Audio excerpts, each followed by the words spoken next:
Just about 3 weeks ago, I made a video talking about the popular myth of Gojo's frame 1 block. In that video, we find out that it's actually the end lag of the M1 that determines whether the opponent can block out of their M1 or not. The end lag of the M1 is what determines their safety and not the speed of their block. This is a follow-up I want to make on that video because there weren't any hard numbers or nothing in there, as well as the fact that we discovered something that's just as important. Before we get into that, I just want to say thank you to Mr. T again for helping me with this. He's an incredible tester and we couldn't have done this without him. And massive thanks to our other friends Depter and Demi for helping us test this out. And so with that out of the way, I'm sure a lot of y'all know, Yuji is known to have faster M1s. Up until Naoya's release, that was a passive that people always said was only attributed to Yuji. And then after Naoya released, people said it was only him and only Yuji that had the faster M1s. But I'm here to tell you now, this isn't unique to those two characters. Before we place concrete numbers to it, we can confirm for sure that there's a difference between these characters' M1s by creating a skill builder move that allows us to test it. When you're in stun, holding down left click will let you M1 at the soonest possible moment after you're out of your stun. We can take advantage of this by creating a move that stuns you, and then stuns you again after a short amount of time. This little test you've created with the skill builder, Naoya and Yuji, they can complete it. And everyone else shouldn't be able to complete it, right? I mean, Gojo can't, Mekamaru can't, Todo can't, Hikari can.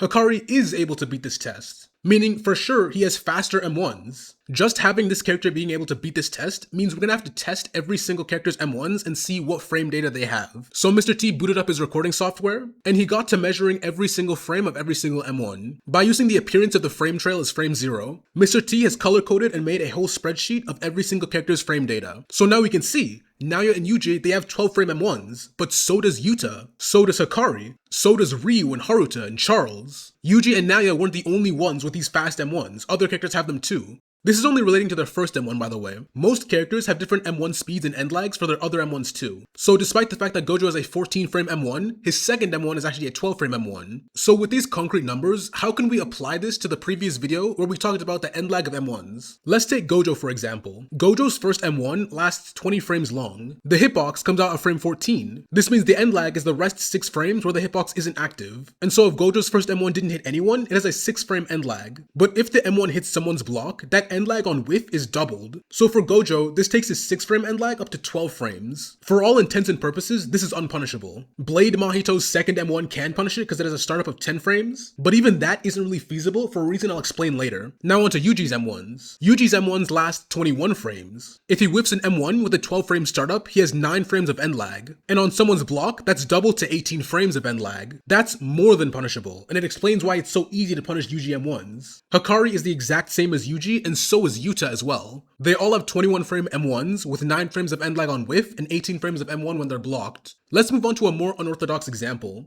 Choso's first M1 has a 12 frame startup, but it lasts 20 seconds instead of 21 seconds that Yuji does. This means his end lag on whiff is 8 frames and his end lag on block is 16 frames. M1s with a 16 frame end lag, these are actually the M1s where you want to pay attention to the matchup. This is because, despite this being technically possible to punish by characters with 14 frame startups, realistically in a real match, you're never getting this off. During our testing, I found that even knowing the opponent is going to M1 you, it's so difficult to actually punish their M1 that I'd actually just call it functionally unpunishable. Choso, Haruta, Naoya, and Blade Mahito, these characters have a functionally unpunishable M1, at least for characters that have a 13 or higher frame startup on their M1. So while Gojo or Higi or Todo is never going to realistically punish a Haruta, Yuji or Hikari or Yuta, they actually can punish this Haruta. It's still difficult, but it's actually feasible in a real match, unlike a Gojo trying to punish a Haruta. The sort of rule that we came up with is that if the difference between the person M1ing's block end lag and the person who's blocking M1 startup is greater than 4 frames, then the person M1ing can be punished. This means characters with slower M1s, like Locust, like Gojo, like Higi, these guys all have a 14 frame startup and a 12 frame end lag on their first M1. For these guys, it's basically impossible to punish their first M1. But this also means they can't punish any 16 frame end lag M1s. One more example, a character like Choso who has a 12 frame startup and a 16 frame end lag, he can punish other 16 frame end lag characters, like Naoya or Haruta, but he can also be punished by other 12 frame startup characters. And by the way, this means that Yuta, Hikari, and Yuji, they can always be punished by every other character's M1s. We knew this before from the testing from the previous video, but this kind of cements it in real numbers. And speaking of, this 4 frame difference thing kind of explains the inconsistency that I was talking about from the previous video. When I said Naoya and Choso's first M1 were inconsistent, the numbers now show that it's because I was using a 14 frame M1 startup character on a 16 frame end lag character. That's within 4 frames, it's not going to be consistent. So yeah, yeah, that's basically it. I'm going to be throwing up all the frame data of every character on screen right now. Again, huge thanks to everyone in the testing process. Demi helping me test the numbers for consistency. Depter for figuring out how to find the total length of an M1. And Mr. T especially for just compiling all that data. Make sure to like and subscribe if you enjoyed this video. Shout out to my members for supporting me. If you want to support me too, make sure to become a channel member. That's it for this video, and I'll see y'all later.